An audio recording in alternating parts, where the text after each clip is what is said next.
Hey everybody, I'm so happy to have you guys back on the channel where we talk about everything feminine, including music, media, and news. Hey everybody, welcome back to the Golden Baby channel and welcome back to the Aftermath Part 3. Everything that has been going on between Joycelyn Savage and Azriel Clary. Now, it did take me a little while to come out with Part 3. Please excuse me, I did have to take some time off for my mental health, but we are here for Part 3. If you have not watched Part 1 of this little series, make sure you do that if not anything else. But I have way more videos than that on my channel, so I really suggest you start with the very first video on this topic. If you start with that first video and work your way down, you'll be all the way updated on what's going on. So now that that disclaimer is out the way, let's get into it with part 3. We left off talking about Latoya Middleton and how she was exposing a whole bunch of mess on her Instagram account. But I do have to let y'all know who Latoya Middleton is because a lot of us still don't really know. So I'm going to rewind it just a little bit to the end of part 2 and then we're going to pick up from there. All right, let's get started. So after all of that, after the documentary was announced and the live streams and the accusations and all this, all that, and what have you, Latoya decided to go to Instagram and unveil a lot of information through posts on her Instagram account. However, I want to take you back down memory lane for a quick second so that you can get the full scoop on exactly who Latoya is and where we know her from, because she was not on the Kelly documentary. A lot of us first heard of Latoya when Tasha K dropped her exclusive. In this exclusive, Tasha K talked about how she had information in regards to Jay-Z and his dealings with this whole Robert situation, and she says that she gets this information from a girl named Latoya Middleton. And in this exclusive, Latoya made a lot of claims. She said a lot of things about Robert and Jay-Z. She says that she met Robert at 13 and Robert and Jay were working on an album together, and that's how she met Jay as well. Now, if you want to know everything that was said and all of that, you have to go and watch Tasha K's video.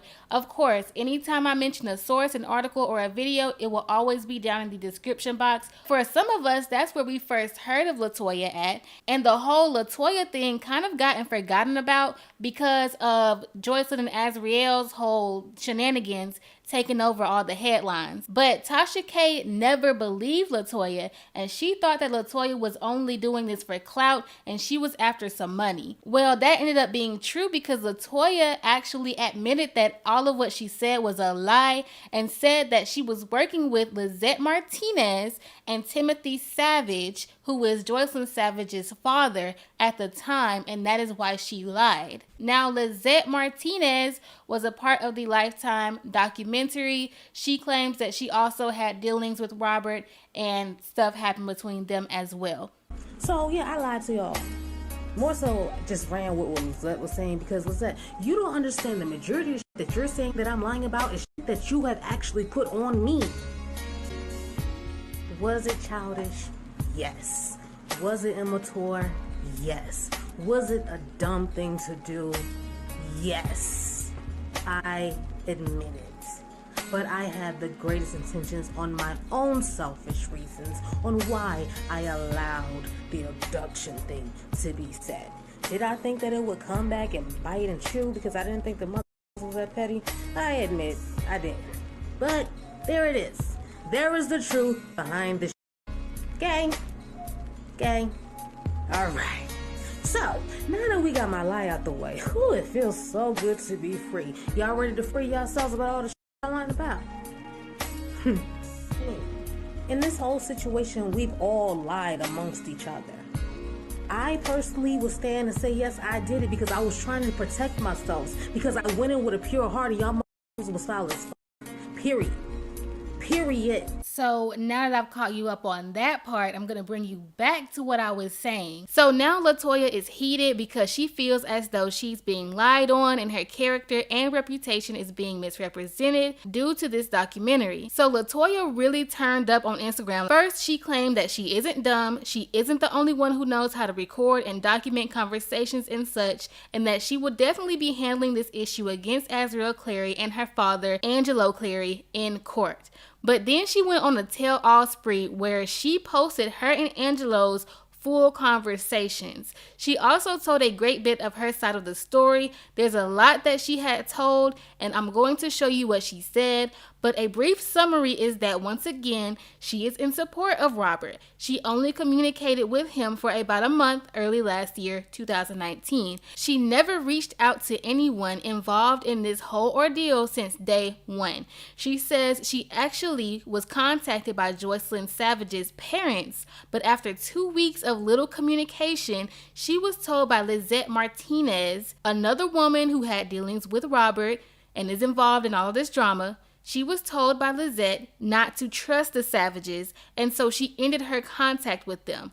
Apparently, Tasha said that Latoya reached out to her from a page called Surviving Daddy, which is a play on the Lifetime documentary's title, Surviving Robert. But Latoya says she has no such account. She also said that she never ate, as Tasha claims. She wants nothing to do with bringing Robert down. So I'm going to show you what she said in detail. Now at this point, I will not be reading over it because it's just so much, but if you want to pause and read, feel free to do so.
So what also happened, Angelo Clary went live and Latoya called into his live stream, and then this is what happened. Y'all have no clue to what's going on.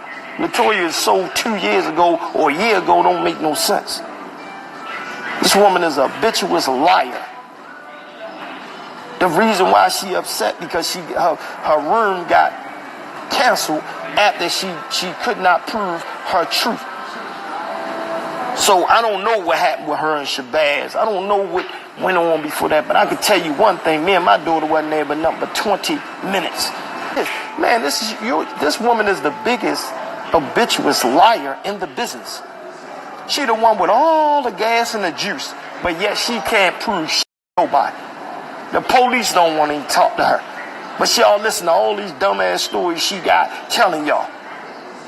Sitting there talking about she got a bank account, she this and that, but you crying, you couldn't even get out of Chicago because you ain't had no money.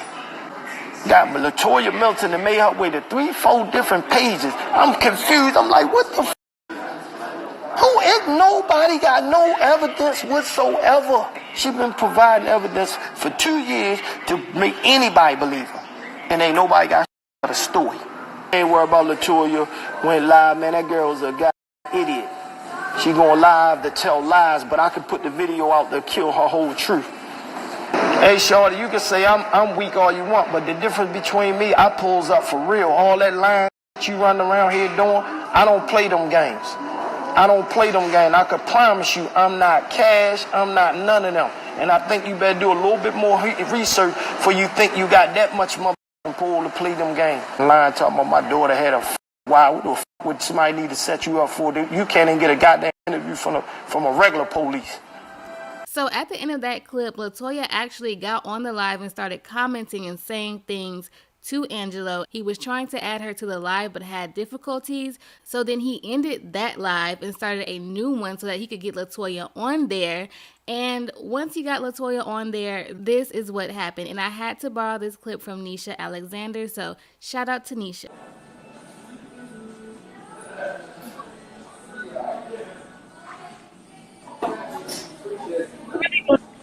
Tell that people ain't slow. That's what we gonna do. Turn your volume down. I'm not gonna turn down, but you really gonna sit here and lie to these people, Angelo? Like for real? You supposed to say listen. You too lying many people right know. now, Listen. Do you know I got the video right? Listen, liar, dude. You are a fucking liar. So you gonna get on my page? Listen, let me tell y'all something. Whenever you got somebody on there that don't let you talk, that's the shit she do on their other pages. This girl is full of. She don't have to lie about her. All that shit. You run around try to play these roles. You call somebody whenever somebody don't give you a chance to talk, it's because they want to dictate your shit. They try to make you believe what they saying is true. Whew. Okay. So that's where I'm going to leave you guys off for part 3. There will be a part 4 coming out. But in the meantime, let me know what you guys think about Latoya Middleton. Do you believe anything that she has to say? Or do you think that she's making all of this up? I don't believe anything Latoya is saying. Just like I said, Azriel admitted to lying and manipulating people to believing her story, so I can't believe everything she's saying. The same thing goes with Latoya. She admitted to being a liar and manipulator, so I can't believe much of what she's saying. The way that she comes off is very childish, and just the way that she speaks and like cocks her head and makes her eyes big, it's just not, her story is not believable to me. And once again, don't forget to go back and watch all of the videos in this little series so you can get all the way caught up. But feel free to leave your opinions down in the comments, and I will see you guys in part 4.